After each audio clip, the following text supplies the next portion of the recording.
What if I told you Ghana just received a $6 million delivery, not of medicine, books, or farming tools, but of armored vehicles built for war? Shiny, powerful, and straight from the US, these mine-resistant beasts weren't made for parades. They're designed for conflict zones. Officially, it's all in the name of counter-terrorism, protecting the north from Sahel insurgents. But in geopolitics, gifts like these always come with strings attached. So, what's the real story behind this military hardware drop? Let's find out. It makes sense, up until you enlarge the map to see who resides on the other side of Ghana's northern border, Burkina Faso. All of a sudden, you start to question if this is truly just about stopping terrorists. Is it a component of a larger chess game? Is influence a factor? Orientation? Or possibly silently getting ready for something else? Let's go back a little. Burkina Faso used to be friendly with the West. However, things have changed recently. Various partners are shaking hands with Ouagadougou's new leadership, specifically Russia, even setting several historic bridges on fire, particularly with the United States. People like General Langley, the commander of US Africa Command, who has been outspoken about the region's changing relationships, weren't happy with that. Ghana now appears to be moving in the opposite direction, toward Washington, while Burkina Faso is moving in the same direction. However, why?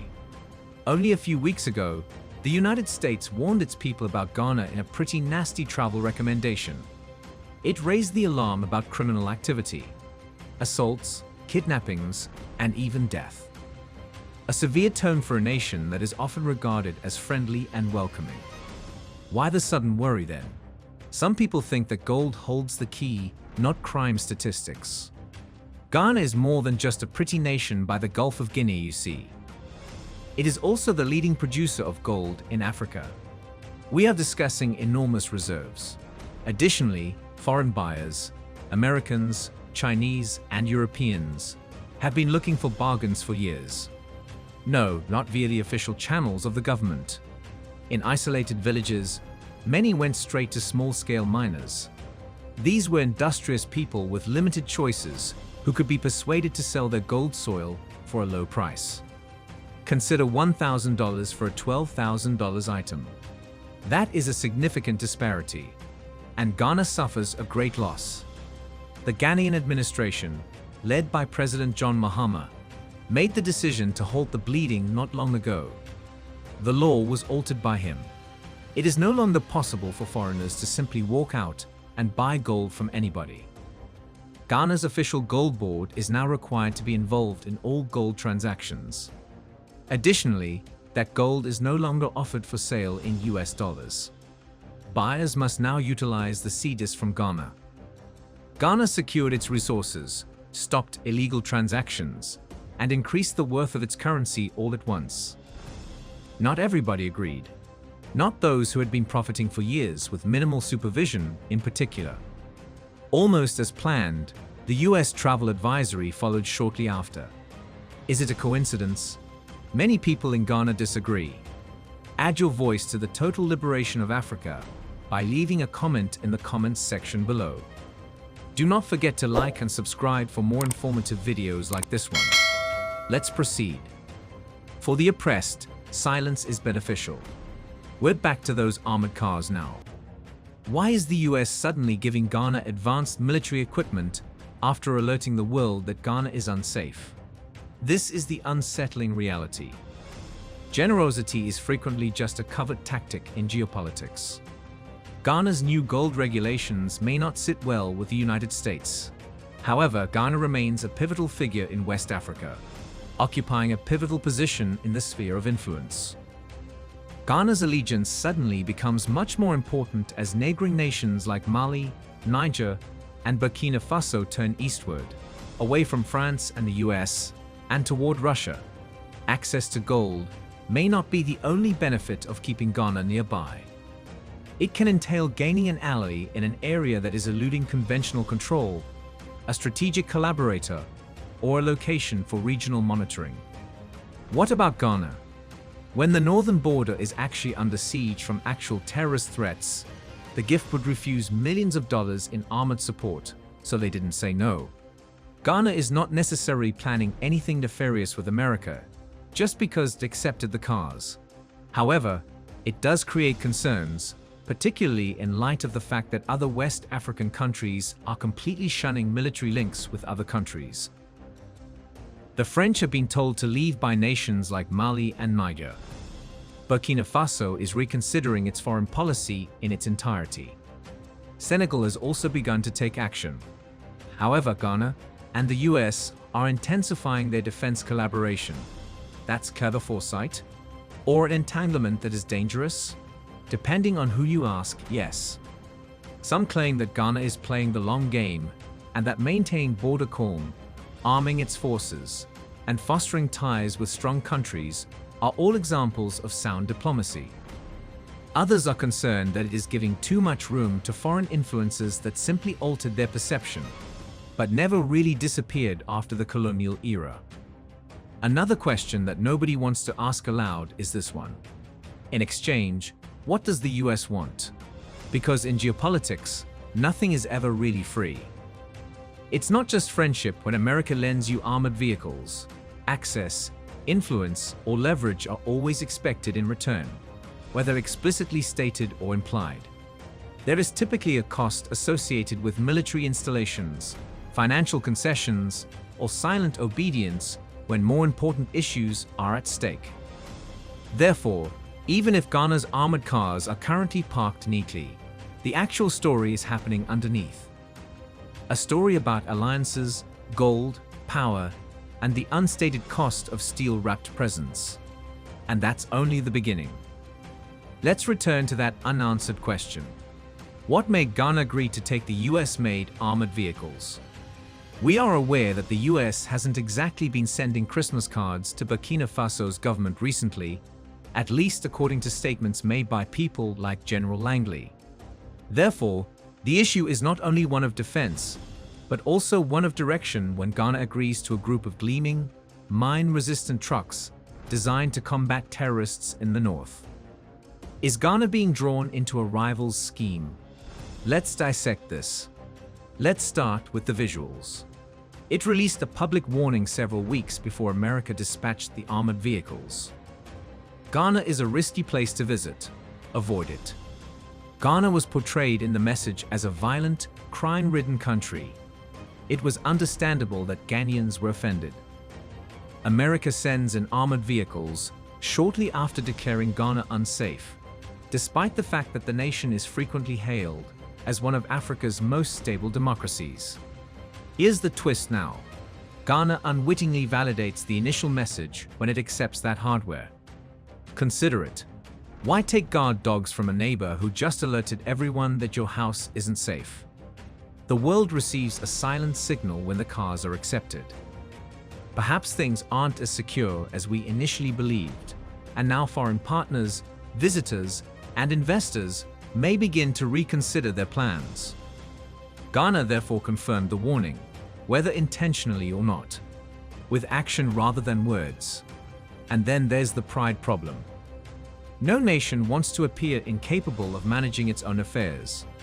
However, Ghana perpetuates a deeper narrative by accepting foreign military aid, that it needs assistance to defend itself, that there are boundaries to its sovereignty.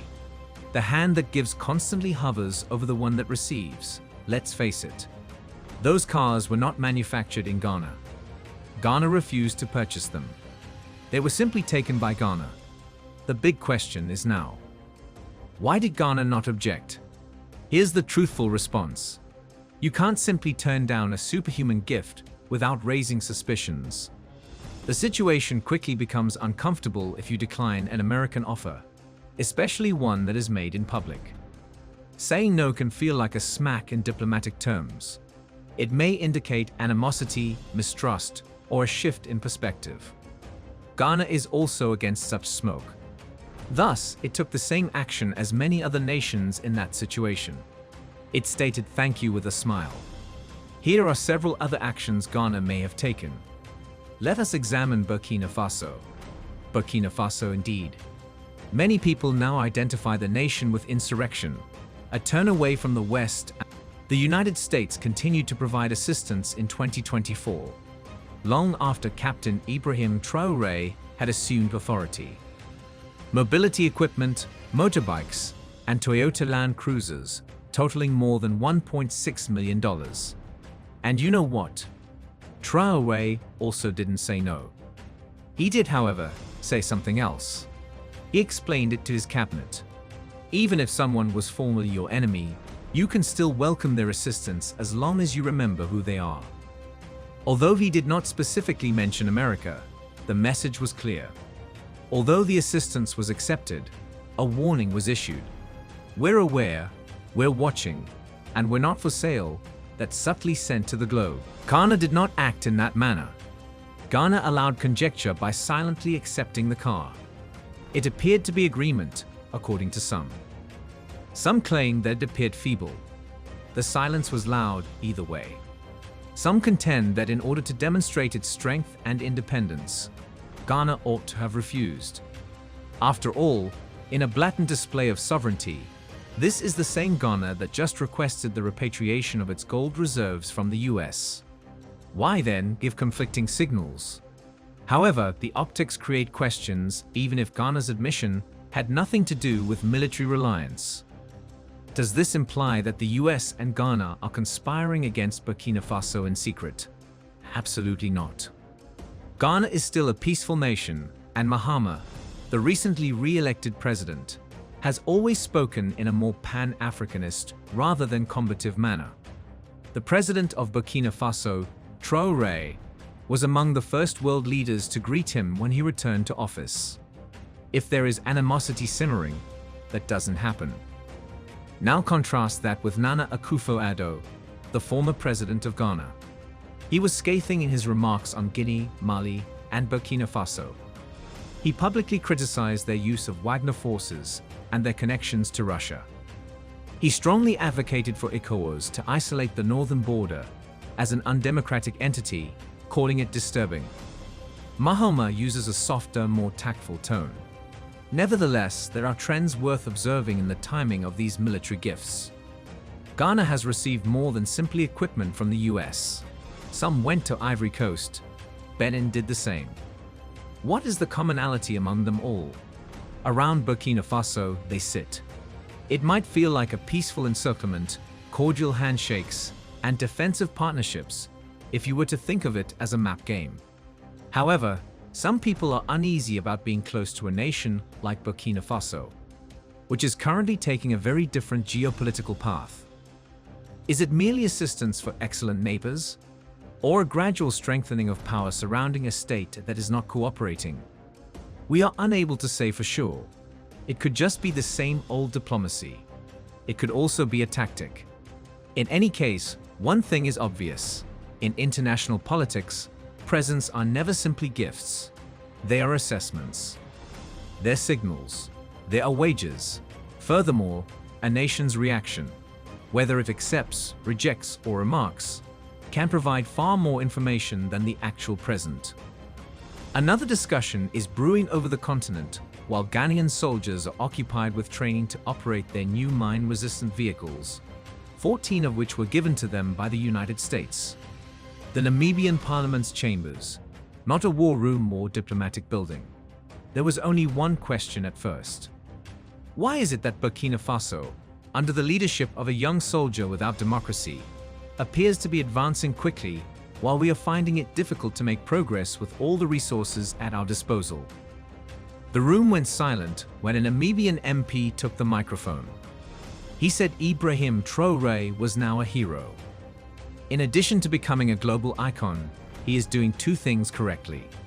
Despite being younger than the majority of us, he is revolutionizing the game. Then he boldly asserted that by cutting off France and regain control of the resource, Traore had increased uranium profits from $1 billion to $85 billion. Here, he was undoubtedly talking about Niger rather than Burkina Faso.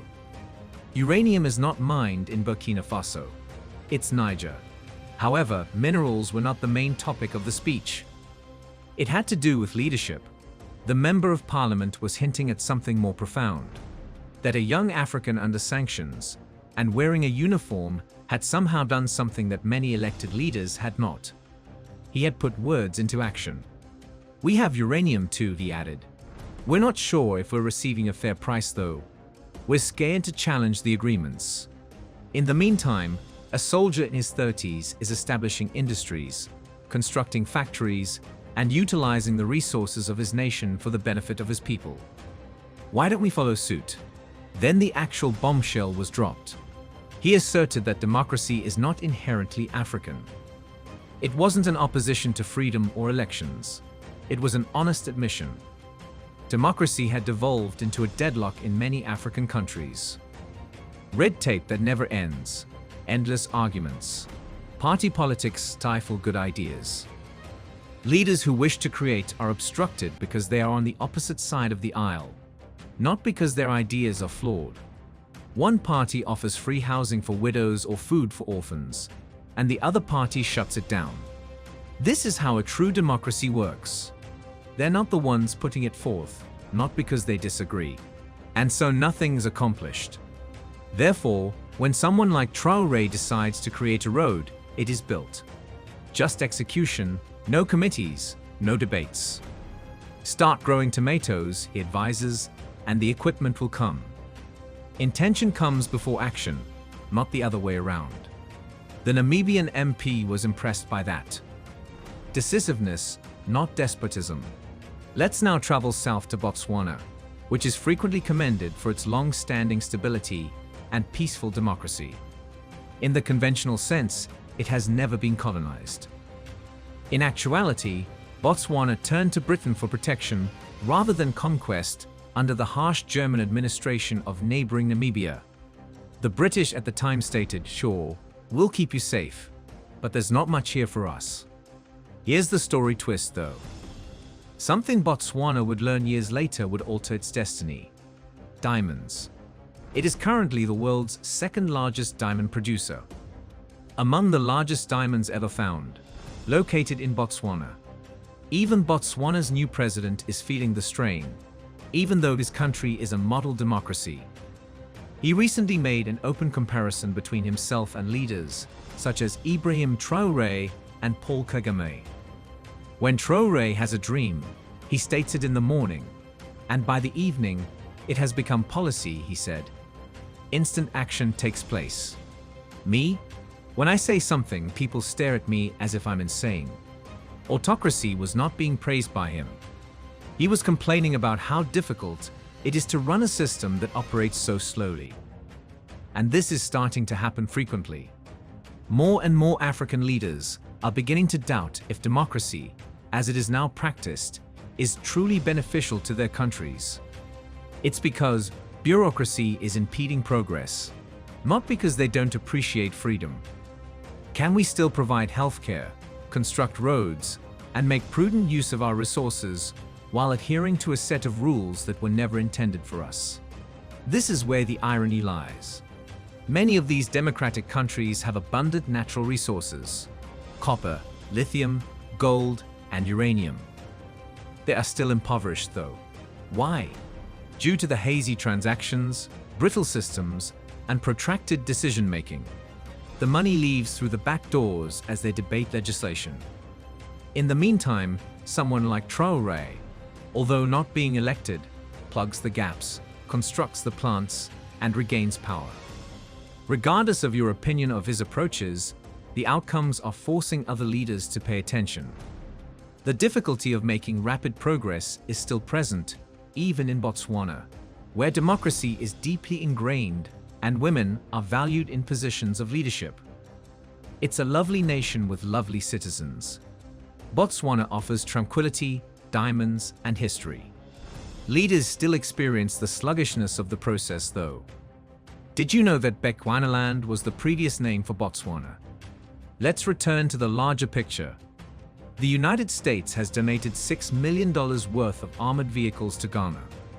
Soldiers from Ghana have been preparing to use them. The US says it's about fighting terrorism, but in global politics, nothing comes without a price. Especially not from a US led by Donald Trump. Whether it's gold, influence, uranium, or strategic leverage, there's always a hidden cost. But maybe the real story here isn't about armored trucks or military aid. It's about a continent waking up, young leaders rising without asking for permission, while outdated systems sink deeper into irrelevance. So, what do you think? Did Ghana make the right move? Is President Traore the real target in this high-stakes game? We'll let you be the judge. We're just here to show you what's really happening. Let us know what you think in the comments below.